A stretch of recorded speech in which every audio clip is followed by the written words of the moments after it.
Hello friends, welcome to Creative Medicine. In this lecture, we will learn about Height index. Height of the skull divided by length of the skull into 100 is called height index.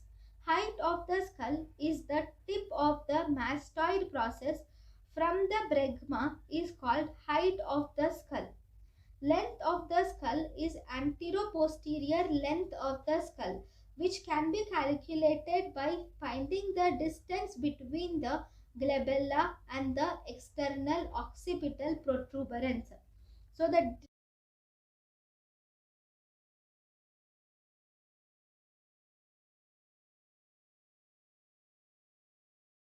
division between the height of the skull and the length of the skull is called height index.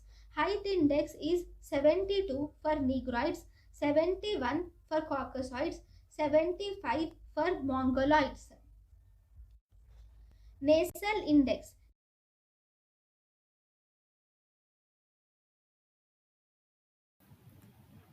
Hello friends, welcome to Creative Medicine.